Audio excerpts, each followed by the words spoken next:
Hi, this is Steve, K8BZ. In this series of videos, we've been reporting on features that are unique to the Kam XL. For new users of the Kam XL or someone migrating from a Kam Plus, for example, up to a Kam XL or from a single port TNC, so they can get a little information on the unique features of the Kam XL and help them use it to the best of their ability. One of the things that I just discovered is regarding automatic message forwarding, and it's unique to the Kam XL and how it actually handles that.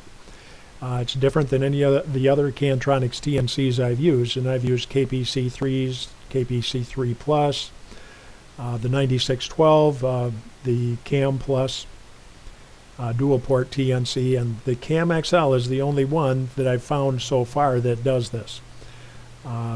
The rule that applies, the FCC rule that applies, is 97.219, which basically says the control operator of the station originating a message is the one that's responsible for any rules violations in the content of the message. So when a message goes through an automatic forwarding system, we need to maintain the identity of the originating station with each step in that forwarding process. It also says the control operators of forwarding stations that retransmit inadvertently communications that violate the rules in this part, they're not accountable for the violation. However, they are responsible for discontinuing that auto forwarding once they discovered that it's occurring. It also says for stations participating in a message forwarding system, the control operator of the first forwarding station must authenticate the identity of the station from which it accepts the communication. So basically, every station that automatically forwards a automatically forwarded digital message needs to maintain a list of every station in the forwarding path. Now, if it doesn't do that, paragraph 2 says, then they accept accountability for any violation of the rules that are contained in the message. So you can either maintain the information on the message originator and the forwarding path, or you can automatically forward it and you will be responsible for the contents of the message if they violate FCC rules. Now, all Kantronics TNCs have done this that I'm aware of up to the Kam XL, and the Kam XL does something different. When a message is automatically forwarded into the bulletin board in the Kam XL will use the call sign of the station that forwarded the message to the Kam XL and put that where the originating call sign for the station that originated the message belongs. Now, I'm going to demonstrate that in the remainder of this video, but what I hopefully the users of the Kam XL that do use automatic message forwarding will check their Kam XL, see if it's doing what I am going to demonstrate here.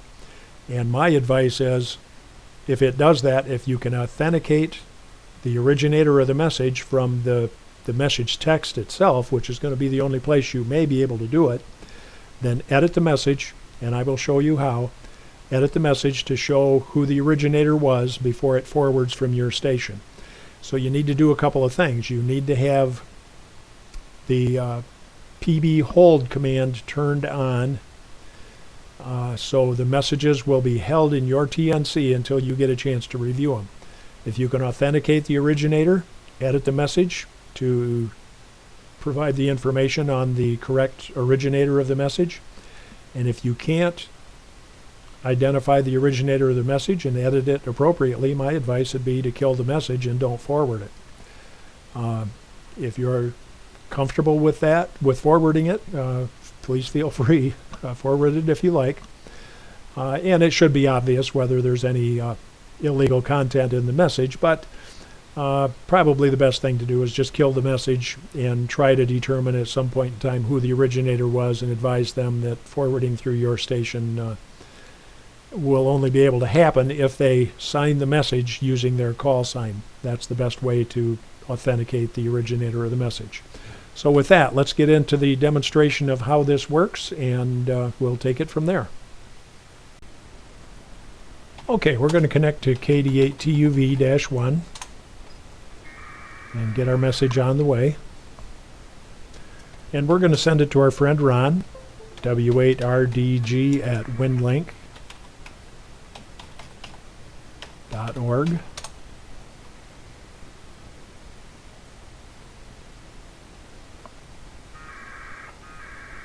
And our title, when it finally prompts us, I'm going to wait for the prompts just to keep the screen organized, is going to be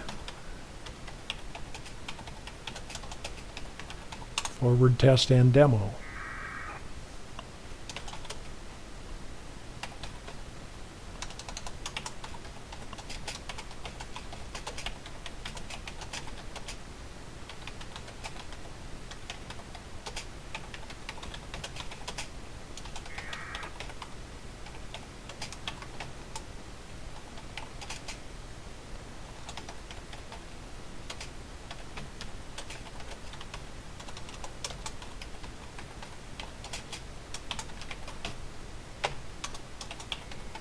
And I am not going to use my call sign in the signature. It's not required.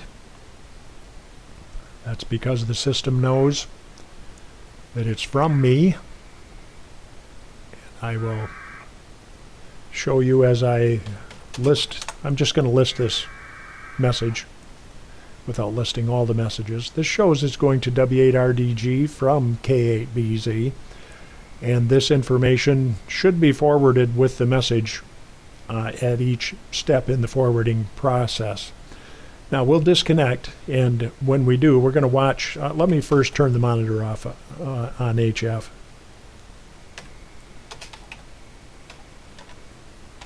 I'm only going to leave it on VHF so we won't get monitored packets confusing what we're trying to look at here. Then we'll go back to the conversation mode. Now we'll disconnect, and we're going to watch as this message forwards. KD8TUV is connecting to W8GDW and is forwarding the message. And then W8GDW is going to connect to K8BZ and forward the message to K8BZ.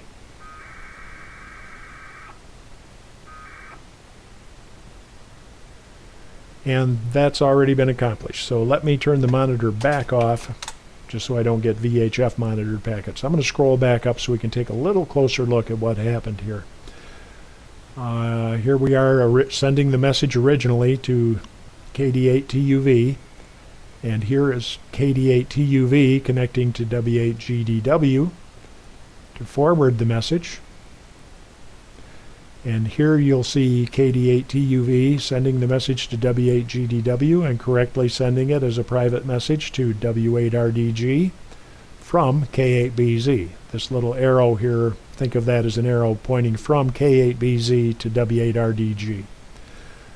And this is W8GDW telling it to go, okay, go ahead, send me the message. Here it sent the message. Then it disconnected. And let's take a look at what they're running here. They're all, so far, this is a KPC3 Plus, a VHF only, Cantronics TNC. That was at KD8TUV. W8GDW will show here somewhere. Right there. It's also running a KPC3 Plus. And then W8GDW is going to send that message to K8BZ. K8BZ will show here that it's running a Kam XL. Here it is. K8BZ sent back to W8GDW, I am using a Kam XL. And it said go ahead and forward the message, and it did. So here again, W8GDW correctly said K8BZ is sending to W8RDG. It's maintaining the identity of the originating station as it should. So the message was received here at K8BZ, and I stopped it at that point. I don't have K8BZ set to automatically forward yet. I have that on hold with the PB hold command is turned. So we're going to connect to K8BZ-1. And let's look at the last message sent, and there it is. Let's read with headers message 34. So we'll get the forwarding path information. This is just the forwarding path information here, here, and here. It has nothing to do with who originated the message. The last station to receive it in the forwarding path was K8BZ, who received it from W8GDW, who received it from KD8TUV. If we look at the text of the message, nothing in the text of the message identifies who the originating station was. If we look at the header of the message, it can be assumed that it was originated by W8RDG, and it wasn't. It was originated by K8BZ, but nothing in the message here can confirm that. That is a problem. Now I'm going to disconnect here for a minute. We're going to look at the second station in the forwarding path, W8GDW-1. We'll list the last message, which should be our message that was forwarded. And it is. It's message number 909. In here it's correctly showing who the originator was, K8BZ. So let's read with headers 909.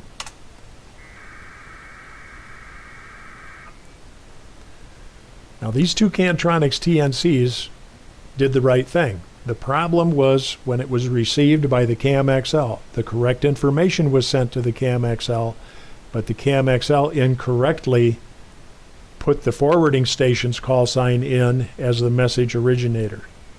So we see here that it still shows it's correctly from K8BZ. Correctly shows the forwarding path. So we're going to disconnect. We're going to go back to K8BZ-1. So as a sysop of a station that has auto forwarding set, if you use a Kam XL, verify that your Kam XL is getting the originating station in the from field on the header message. If you're not getting that, read the message. So we're going to read number 34 and see if you can determine from the text of the message who originated the message. And then again, it's only going to be a guess. You can't really verify it, but if they do sign it with a call sign, that would be good enough for me. So let's say, for example, this was signed with the call sign K8BZ. I could edit this message, edit it as from K8BZ. Okay, now we'll list it again. List last one, and now it's it didn't edit. So we're going to edit. Let's edit 34. I forgot to put the message number. Edit 34, showing that it's from K8BZ. Then we'll list last one, and now it's going to list correctly that it was originated by K8BZ. So now I could release the hold and let this message forward. So we'll do that. First, let me turn the monitor on for both ports. And then we are going to go conversation mode, and I'm going to release this hold. So it's going to be edit 34, and H just toggles the hold. Whatever state it's in, it's going to toggle it to the opposite state. The hold is on right now, so if I edit 34H, it's going to toggle the hold to off. So now the message correctly shows that it's a private message not read. So when I disconnect, this should auto forward to KE0 Golf Bravo. I'm going to just back to the command mode. PBF is set to KE0GB-1 on port 1, which is the HF port. Everything's been happening on VHF up until now. But this should forward out when I disconnect on the HF port, and there is K8BZ connecting to a BPQ station, KE0 Golf Bravo-1, and it's forwarding the message automatically. So for Kam XL users, if you automatically forward, I highly recommend you keep the PB hold command set to on so you can review these messages before they automatically forward. If you can't identify the originating station, kill the message. If you can identify the originating station, edit the message to show that it's correctly from the correct originating station before it forwards. I don't know if this situation is going to change with Kantronics, if there's going to be an update. If I hear of an update, I will certainly post an update to this video to let everyone know.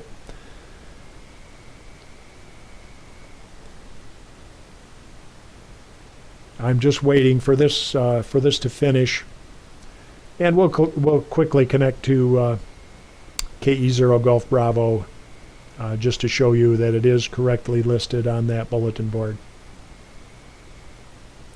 Now again, this is the only Cantronics TNC I'm aware of that has this issue. I've used KPC3s, KPC3 Plus, Kam Plus, the 9612, all of them get the correct originating station. All of them that I have tested have gotten the correct originating station. So let's do a stream switch to port 1 stream A, and we will connect to KE0 Golf Bravo -1.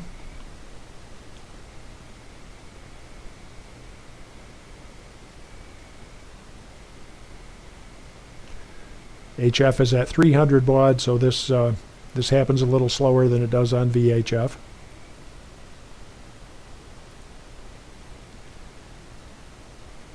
And again, like I mentioned, we don't have to wait for the input prompts, but to keep the screen a little more organized, I am going to wait for the input prompt before I send the list command.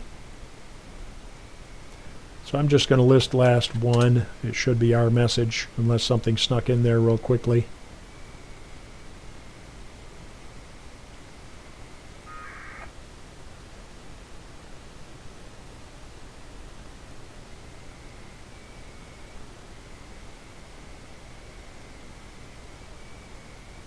It's already been forwarded to WinLink, and there it shows correctly. It's from K8BZ to W8RDG, and let's go ahead and read that with headers. And actually, we don't on a BPQ system. It automatically gives you the details of the forwarding path. 17.2.11. So I don't have to read it with headers to get the detailed information.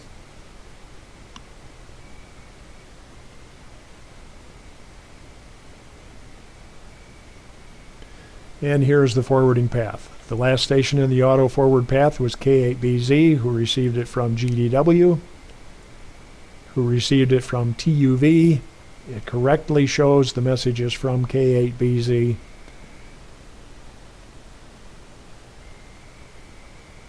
So that's our demonstration for this video. I hope it helps you out.